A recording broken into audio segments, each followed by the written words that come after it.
یونا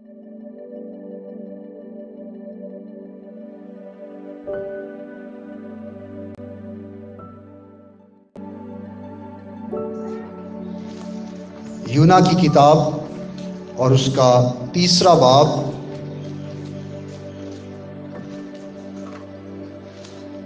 اور اس کی 5ویں آیت سے لے کر 10ویں آیت تک خدا کے کلام میں یوں لکھا ہے: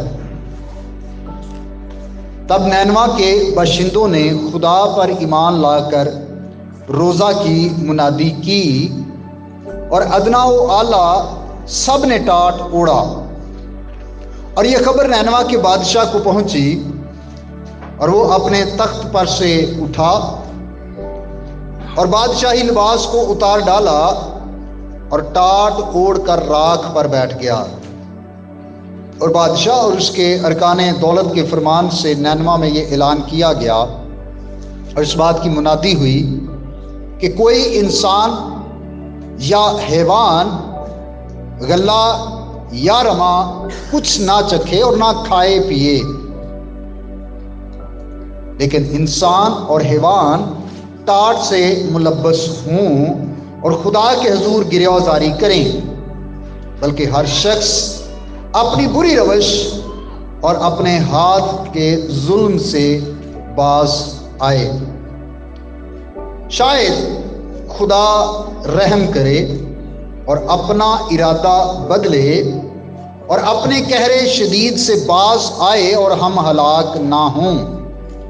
جب خدا نے ان کی یہ حالت دیکھی تو وہ اپنی بری روش سے باز آئے تو وہ اس عذاب سے جو اس نے ان پر نازل کرنے کو کہا تھا باز آیا اور اسے نازل نہ کیا۔ خدا کے کلام کا پڑھا اور سنا جانا ہم سب کے لیے باعث برکت ہو۔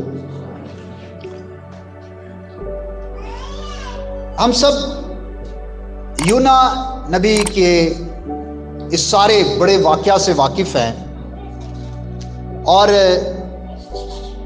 کوئی بھی شخص جب اپنے بارے میں بتاتا ہے، اپنے بارے میں ہم کسی سے بھی بات کرتے ہیں، کیا ہم نے کبھی اپنی کوئی نالائکی کی حرکت کسی کو بتائی ہے کہ ہم اتنے نالائق ہیں، یا ہم نے کوئی اتنی احمقانہ حرکت کی ہے؟ شاید ایسا ہم نہیں کرتے۔ ہم اپنی تعریف زیادہ یا اپنی جو عقل مندی کے کام ہے وہ ہم دوسروں کو بتانا پسند کرتے ہیں کہ میں نے اپنی سمجھداری سے یہ بات کی، میں نے اپنی سمجھداری سے یہ کام کیا۔ ہم میں سے زیادہ تر انسان اپنی دانائی، اپنی حکمت اور اپنے اچھے کاموں کا بیان کرنا اور سننا پسند کرتے ہیں۔ ہم دوسروں کے سامنے بھی اپنے ان اچھے کاموں کا ذکر کرتے ہیں، اپنی جو کامیابیاں ہیں، اپنی جو اچیومنٹس ہیں ان کا ذکر کرتے ہیں کہ یہ دیکھیں میں نے اتنا بڑا کام کیا ہے، یا یہ میں نے کامیابی حاصل کی ہے، یا یہ میں نے اپنی حکمت سے، سمجھداری سے اس سارے مسئلے کو حل کیا ہے۔ لیکن بہت کم ایسا ہوتا ہے کہ ہم اپنی وہ بات، وہ کام، وہ احمقانہ حرکت جس سے ہمیں شرمندگی ہو ہم دوسروں کو بیان کریں۔ لیکن جب ہم یونا نبی کے بارے میں دیکھتے ہیں تو اس نے ایسا کیا ہے۔ اس نے یہاں سے نہیں شروع کیا کہ میں نینوا جب گیا تو اس کے بعد میں نے منادی کی اور منادی کے بعد لوگوں نے توبہ کر لی۔ اس نے یہاں سے شروع نہیں کی بات۔ اس نے بات کہاں سے شروع کی؟ مجھے بھیجا کہیں اور گیا تھا، میں چلا کہیں اور گیا۔ یہ کیا ہے؟ اس نے اپنی جو احمقانہ حرکت کی تھی، جو نافرمانی کی تھی، اس کا ذکر کیا ہے۔ اور اس پوری کتاب میں لکھنے والا خود اپنی کمزوریوں کے بارے میں بھی بیان کرتا ہے کہ میں نے کہاں کہاں پر بے وقوفی کے کام کیے ہیں، جو کہ عام طور پر ہوتا نہیں ہے۔ وہ اپنی نافرمانی کا ذکر کرتا ہے، وہ اپنی اس نالائکی کا جو اس جہاز کے بیچ میں وہ سویا ہوا ہے، جہاز کے اندر سویا ہوا، وہ اس کا ذکر کرتا ہے۔ پھر ایون نینوا میں جا کر جو اس نے خدا کے ساتھ ضد لگائی کہ اب تو نے چونکہ کہا تھا تو لہٰذا ان کا ہلاک ہونا بنتا ہے، یہ ہلاک ہی ہوں، اس نے اس کا بھی ذکر کیا کہ کس طرح سے وہ شہر کے باہر بیٹھا رہا، دیکھتا رہا کہ کب اور کیسے یہ شہر خدا کے غضب کا شکار ہوتا ہے۔ پھر اس نے اس بات کا بھی ذکر اس کتاب میں کیا کہ جب کدو کی بیل کے ذریعے سے خدا سے سکھانا چاہ رہا تھا، خدا سے بھی وہ ناراض ہوا۔ ان ساری باتوں کا مقصد کیا ہے؟ کیوں یونا نبی اپنی اس ساری جو اس نے کمزوریاں تھی اس کے اندر ان کا ذکر کرتا ہے؟ ایک ہی بڑا مقصد ہے، اور وہ ہے کہ دنیا یا بعد میں اس کتاب کے پڑھنے والے اس بات کو جانے کہ انسان ہمیشہ کمزور ہے، بے شمار خطاؤں اور غلطیوں کا وہ مالک ہے، لیکن اس کا بڑا مقصد خدا کا جلال ظاہر کرنا ہے۔ اس کتاب کو لکھنے کا بڑا مقصد وہ یہ نہیں ہے کہ وہ اپنی تعریف بیان کرنا چاہتا ہے، بلکہ وہ چاہتا ہے کہ لوگ خدا کی تعریف کریں کہ اتنی کمزوریوں کے باوجود بھی خدا کتنا پیار کرتا ہے، اتنی نافرمانیوں کے باوجود بھی خدا کی جو محبت ہے، خدا کی جو شفقت ہے، خدا کی جو مہربانی ہے، وہ کس طرح اپنے لوگوں پر جاری و ساری ہوتی ہے۔ جب وہ اس پوری کتاب میں اپنی ان نافرمانیوں کا ذکر کرتا ہے تو وہاں پر وہ اس بات کا بھی ذکر کرتا ہے کہ جب وہ نینوا میں گیا تو اس نے وہاں پر منادی کی۔ اب نینوا میں منادی کرنا آسان کام نہیں تھا۔ کیوں آسان نہیں تھا؟ اس لیے کہ نینوا شہر کے لوگ بڑے ظالم تھے۔ کسی مسیحی نے اس کے بارے میں یہ لکھا کہ نینوا شہر کے جو لوگ ہیں اور آج کے دور کے طالبان یہ گویا ایک برابر ہیں۔ اتنے ظالم لوگ تھے یہ نینوا شہر کے لوگ۔ اس شہر کے چوگرد پوری فصیل تھی، باؤنڈری وال تھی، ایک بڑی دیوار تھی، اور یہ اکثر جن کو مارتے، جن پر ظلم کرتے، ان کی کھال اتار کے تو دیوار پر اوپر لٹکا دیتے تھے۔ یہی وجہ تھی کہ یونا بڑا ڈر رہا تھا وہاں پر جا کر منادی کرنے سے، کیونکہ اس نے اس شہر کے لوگوں کے بارے میں سنا تھا کہ یہ بڑے ظالم لوگ ہیں، یہ جب ظلم کرتے ہیں تو یہ پھر حد نہیں دیکھتے، یہ بے حد ظلم کرتے ہیں۔ انسان تھا، اس کے اندر ڈر تھا، خوف تھا، اور اس خوف اور ڈر کی بنا پر اس نے اس شہر جانے کا ارادہ ترک کیا۔ اس نے کہا چلو میں کسی دوسرے شہر میں چلا جاتا ہوں، لیکن چونکہ خدا نے حالات ایسے بنائے کہ وہ وہاں پر پہنچ گیا۔ اب اس نے یہ جان لیا کہ یہ میرا کام ہے، یہ مجھے کرنا ہے۔ اب یہ دلیری سے منادی کرتا ہے اور ان لوگوں کے خلاف منادی کرتا ہے جو بڑے ظالم ہیں۔ ظالم شخص کے سامنے سچائی کو بیان کرنا مشکل کام ہے۔ ہم اکثر اوقات سچائی اس لیے بھی نہیں بیان کرتے کہ اگلا بندہ ناراض ہو جائے گا، ہم کمپرومائز کر جاتے ہیں۔ اور نبی کی تو خدمت ہی یہ ہوتی تھی کہ وہ ہمیشہ کرٹیسائز کرتے تھے، وہ ہمیشہ تنقید کرتے تھے، وہ ہمیشہ لوگوں کی غلطیوں کو پوائنٹ آؤٹ کرتے تھے۔ ان کا یہ کام ہوتا تھا کہ وہ لوگوں کی جو جہاں پر وہ گناہ کی حالت میں ہے وہ بتائیں کہ بھئی یہ گناہ ہے۔ اور یونا نے جب وہاں پر جا کر منادی کی، اس کی منادی مؤثر ہوئی، اس کی منادی کا اثر ہوا ان لوگوں پر۔ اور جب ان لوگوں پر اس بات کا اثر ہوا تو انہوں نے کیا کیا؟ خدا پر ایمان لائے، روزے کی منادی کی اور ٹاٹ پہن لیا۔ کچھ چیزیں ہیں جو ان کے اندرونی طور پر ہوئیں، اور جب اندرونی طور پر تبدیلی ہوئی تو اس کا اظہار بیرونی طور پر بھی ہوا۔ تبدیلی ہمیشہ اندر ہوتی ہے، اظہار باہر سے ہو جاتا ہے۔ اگر ظاہری تبدیلی ہو، صرف اوپر اوپر کی تبدیلی ہو تو وہ بھی پتہ چل جاتی ہے، لیکن جب اندر تبدیلی ہوتی ہے تو اس کا بھی اظہار باہر کسی نہ کسی صورت میں ہو جاتا ہے۔ رویوں سے، باتوں سے، کردار سے پتہ چل جاتا ہے کہ اس کے اندر تبدیلی ہوئی ہے، اس کا دل بدلا ہے، اس کی سوچ بدلی ہے۔ لہٰذا کیا ہوا کہ ان کے دل بدلے۔ جب ان کو اس بات کی منادی کی گئی کہ توبہ کرو ورنہ تمہاری بدکرداریوں کی وجہ سے، تمہارے ظلم کی وجہ سے خدا تم پر عذاب نازل کرے گا، انہوں نے کیا کیا کہ انہوں نے توبہ کی۔ جب توبہ کی تو خدا پر وہ ایمان لائے۔ عزیز بھائیوں اور بہنوں، توبہ کرنا بے حد ضروری ہے۔ اگر ہم چاہتے ہیں کہ خدا ہماری حالت پر رحم کرے، ہم خدا کی محبت کا مزہ چکھنا چاہتے ہیں، تو پھر ضرور ہے کہ ہم اپنے گناہوں سے توبہ کریں، اور یہ توبہ پکی قسم کی توبہ ہو۔ یہ روز روز والی توبہ نہ ہو کہ ہم روز توبہ کا عمل پڑھیں یا روز توبہ کا عمل کریں۔ یہ خداوند کے حضور کلام میں لکھا ہے کہ بار بار توبہ کرنے والے کی میں بالدار کھوپڑی کو چیر ڈالتا ہوں۔ خدا کو بار بار کی توبہ پسند نہیں ہے۔ خدا کہتا ہے ایک ہی بار سچی توبہ کرو۔ سچی توبہ کے بعد اگر تم سے گناہ ہوتا ہے ضرور معافی مانگو۔ معافی کے دروازے ہمیشہ کے لیے خدا کے حضور کھلے رہتے ہیں۔ اس لیے اس شہر کے لوگوں نے کیا کیا؟ توبہ کی۔ اس توبہ کے ساتھ ساتھ انہوں نے کیا کیا؟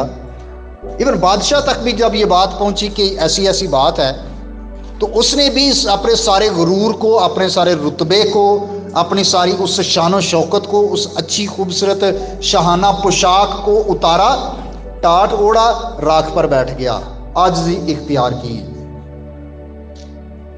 یہ عاجزی دکھاوے کی نہیں تھی، یہ اندرونی تبدیلی تھی۔ ایون اس نے فرمان جاری کیا کہ نہ کوئی انسان کھائے نہ پیے، ایون جانوروں کو بھی کچھ کھانے یا پینے نہیں دینا۔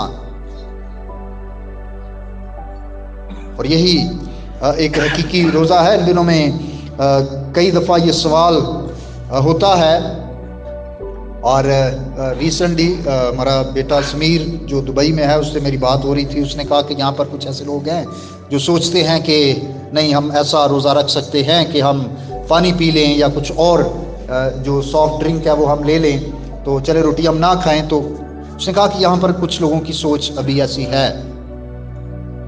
تو کلام ہمیں بتاتا ہے کہ یہ ایسے روزے کی بات نہیں ہے۔ روزے میں نہ کھانا ہے نہ پینا ہے، وہ مکمل طور پر اپنے آپ کو خدا کے حضور پیش کر دینا، تاکہ ہم اپنے خدا کی نزدیکی کو حاصل کریں۔ اس شہر کے لوگوں نے بھی، اور شاہی فرمان یہ جاری ہوا۔ اب یہ لوگوں نے صرف خالی روزہ نہیں رکھا، خالی بھوک ہڑتال نہیں کی، خالی پیٹ رہنے کی بات نہیں ہے، بلکہ انہوں نے اپنے گناہوں سے توبہ کی تھی اور خدا کے حضور گریہ جاری کی، آنسو بہائے۔ آج ہمارے آنسو خشک ہو چکے ہیں خدا کے حضور بہانے کے لیے۔ ہم نے کبھی اپنے گناہوں پر آنسو نہیں بہائے، ہم نے کبھی خدا کا رو کر خدا سے نہیں مانگا۔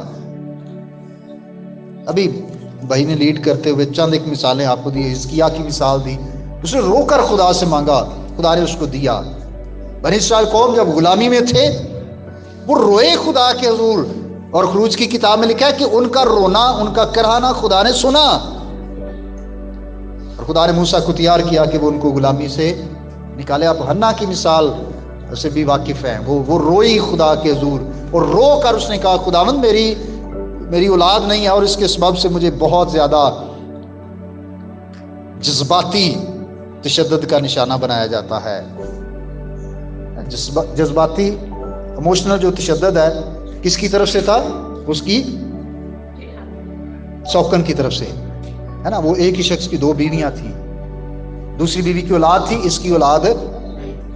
تو تشدد صرف وہ نہیں ہے جو ہاتھ سے ہو، ہے نا، زبان سے بھی بڑا ہیوی قسم کا تشدد ہوتا ہے، اور وہ ہمیشہ اس کو تانے مارتی تھی۔ یہ ظلم تھا ایک طرح سے، کیونکہ اولاد کا نہ ہونا یہ اس کے نہ کہ اپنے اختیار یا کنٹرول میں تو نہیں تھا۔ ایون یہ سوچ آج تک بھی نہیں بدلی۔ آج بھی اگر کسی شادی شدہ بہن کی اولاد نہیں ہو رہی تو اس کو تانے اور مینے دیے جاتے ہیں۔ یہ ہمارے نیگیٹو رویے ہیں جو ہماری سوسائٹی میں ہیں۔ یہ خدا کی طرف سے ہے اولاد، یہ کسی انسان کے اپنے اختیار یا کنٹرول میں تو نہیں ہے۔ اور اگر کسی بیٹی کسی بہن کی شادی ہوئی ہے اور اس کے بعد اس کی اولاد نہیں ہو رہی، ہم جینا حرام کر دیتے ہیں اس کا. ایسا جذباتی جو تشدد ہے، ظلم ہے، زبان کے ذریعے سے کیا جاتا ہے. اگر خدا نے کسی کو بیٹیاں دی ہیں تب بھی ہم اپنی زبان سے ایسا ظلم کرتے ہیں ان ماؤں پر جن کو خدا نے شاید بیٹا نہیں دیا، خدا نے بیٹیاں دی ہیں. سسرال کی طرف سے، رشتہ داروں کی طرف سے زبان کا تشدد، زبان کا ظلم ان خواتین پر ہوتا ہے. میں نے کئی ایسی کہانیاں سنی جس میں نے کہا جی اب جو ہون بیٹی ہوئی تو پھر تینوں اسے گھروں کٹ دینا ہے. پہلے بیٹیاں 2 ہیں 3 ہیں، اگر چوتھی بیٹی پیدا ہوئی ہم تجھے گھر سے نکال دیں گے. یہ اس عورت کے اپنے اختیار میں تو نہیں ہے، یہ مرد کے بھی اختیار میں نہیں ہے، یہ تو خدا کی طرف سے ہے. تو کیا ہوا کہ حنا نے خدا سے رو کر مانگا، خدا نے اس کے رونے کو دیکھا. آج دعاؤں میں ہمارے آنسو نہیں نکلتے، کیوں ہم بڑے سخت دل ہو گئے ہیں. گوشتین دل کی ضرورت ہے. تو خدا کے حضور رونے والا اور بالخصوص اپنے گناہوں پر رونے والا نینوا کے لوگوں نے خداوند کے حضور گریہ آزاری کی، اور اس کے ساتھ ساتھ وہ اپنی بری جو راہیں تھیں ان سے پھرے، انہوں نے برے کام چھوڑ دیے.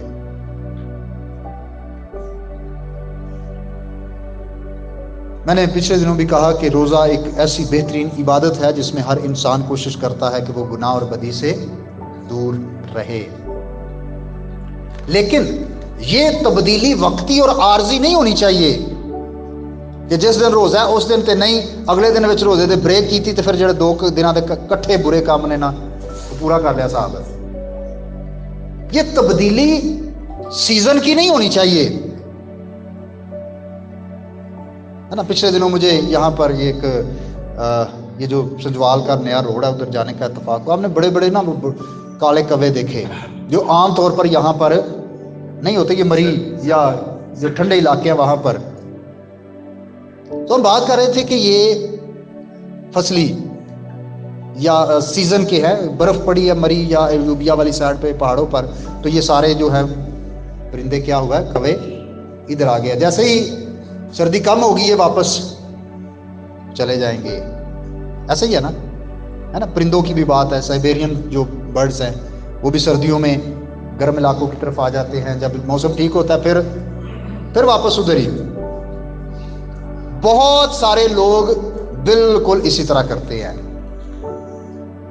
وہ موسمی پرندوں کی طرح آتے ہیں پھر غائب. تو خدا کو موسمی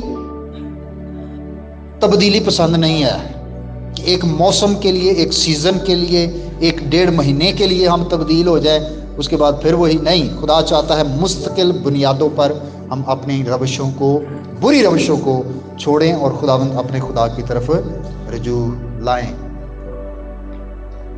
اور خاص اہم بات یہ ہے لکھی ہوئی ہے کہ وہ اپنے ہاتھ کے ظلم سے باز آئے. ہمیں ہر طرح سے ظلم سے باز آنا ہے. اگر ہم ہاتھ سے نہیں کرتے بہت اچھا ہے نا. کئی دفعہ ہاتھ سے بھی کر لیتے ہیں، لڑائیاں جھگڑے، ایک دوسرے کو مار کٹائی.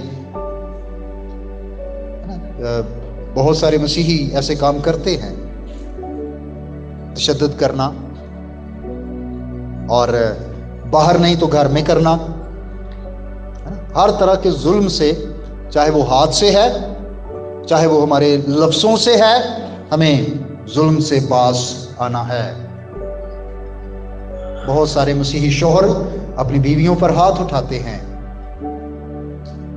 یہ خدا کو پسند نہیں ہے. ملاکی کی کتاب میں لکھا ہے کہ خدا ایسے لوگوں سے، ایسے شوہروں سے خدا تنگ ہے، خدا اکتایا ہوا ہے، خدا بیزار ہے. لکھا ہے خدا کو طلاق سے بیزار ہے، اور ان سے بھی جو اپنی عورتوں پر، اپنی بیویوں پر ظلم کرتے ہیں. مسیحت میں، ایون کسی بھی معاشرے میں، کسی بھی مذہب میں، اخلاقیات میں، خدا اس بات کی اجازت نہیں دیتا کہ مرد عورت پر ہاتھ اٹھائے یا عورت کوئی ایسا کام کرے یا ایسا رویہ یا تشدد والا یا عورت مرد کو مارے. ہاں عورتیں بھی مردوں پر ظلم کرتی ہیں کئی جگہوں پر. خدا چاہتا ہے کہ ہم اپنے ہاتھ کے ظلم سے باز آئیں. خدا چاہتا ہے ہم اپنی زبان کے ظلم سے باز آئیں. اور اگر اس سے پہلے ہم ایسا کرتے رہے ہیں تو ہم خداوند کے حضور اپنے اس گناہ کی معافی مانگیں, ہم توبہ کریں, ہم اپنے آپ کو اپنی بری روشوں کو تبدیل کریں. اور یہ تبدیلی مستقل بنیادوں پر ہونی چاہیے. اب جب انہوں نے یہ کیا تو پھر خدا نے کیا کیا؟ نینوا کے لوگوں نے یہ کیا, خدا پر ایمان لائے, اپنے گناہ سے توبہ کی, خاک اور راکھ پر بیٹھ گئے اور اپنے آپ کو بدلا, اپنے ظلم کو چھوڑا. تو کیا ہوا کہ خدا نے ان کی یہ حالت دیکھی. اب خدا کا کام شروع ہوتا ہے. خدا کیا کرتا ہے؟ خدا ان کی اس حالت کو دیکھتا ہے, اور خدا نے دیکھا کہ وہ اپنی اپنی بری روش سے باز آئے ہیں. خدا کو دھوکہ نہیں دے سکتے تھے. آج ہم بھی خدا کو دھوکہ نہیں دے سکتے.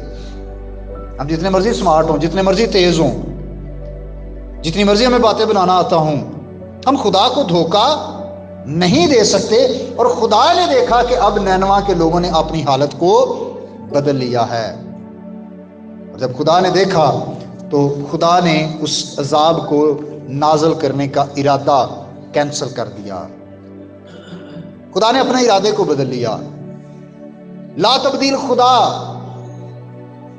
اپنے ارادے کو بدل دیتا ہے جب لوگ اپنی بری روشوں سے باز آتے ہیں. ہم کہتے ہیں نا خدا لا تبدیل خدا ہے. خدا نہیں بدلتا. ہاں کوئی شک نہیں ہے خدا لا تبدیل ہے.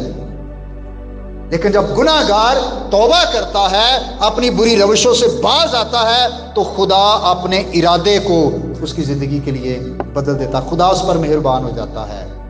اور خدا نینوا پر مہربان ہوا. خدا نے اس شہر کو بخش دیا. خدا نے اس شہر پر اپنا عذاب اس وقت نازل نہیں کیا. گو کہ کچھ سالوں بعد ایک وقت ایسا آیا کہ نینوا باقی برباد ہوا. اور اس کی وجہ یہی تھی کہ بعد میں پھر انہوں نے وہی غلط کام شروع کر دیے, جس کا نتیجہ یہ ہوا کہ ان کو وہ ہلاک ہوئے. عزیز بھائیوں اور بہنوں, ضرور ہے کہ ہم آج کے اس دور میں فی زمانہ 2022 میں ہم خداوند کے حضور سچی توبہ کے ساتھ آئیں. ہم اس کی مہربانی, اس کی محبت اور اس کی جو انسان کے لیے ہمدردی ہے اس پر ایمان لائیں. اور سب سے بڑی اس کی انسان کے لیے کیا ہمدردی ہے کہ اس نے اپنے بیٹے یسوع مسیح کو بخش دیا تاکہ جو کہ اس پر ایمان لائے ہلاک نہ ہو. ہم اس کے بیٹے یسوع مسیح پر ایمان لائیں, اپنی بری روشوں سے باز آئیں, اپنی غلط راہوں کو ترک کریں, غلط کاموں کو اپنی زندگی سے نکالیں. اور ضرور ہے کہ ہم مکمل طور پر ایسے بنیں کہ ہاتھ کا یا زبان کا یا کسی بھی طرح سے ہم دوسروں پر ظلم کرنے والے نہ ہوں, بلکہ ہمیشہ دوسروں سے ہم محبت اور پیار کرنے والے بن جائیں. خدا آج کے مقدس پاک کلام کے وسیلہ سے ہم سب کو کثرت کی برکت عطا کرے. آمین. تک ہمارا چینل سبسکرائب نہیں کیا تو ابھی سبسکرائب کریں اور بیل آئیکن کو کلک کر کے ہماری لیٹسٹ ویڈیوز کے بارے میں اپڈیٹ جانیں.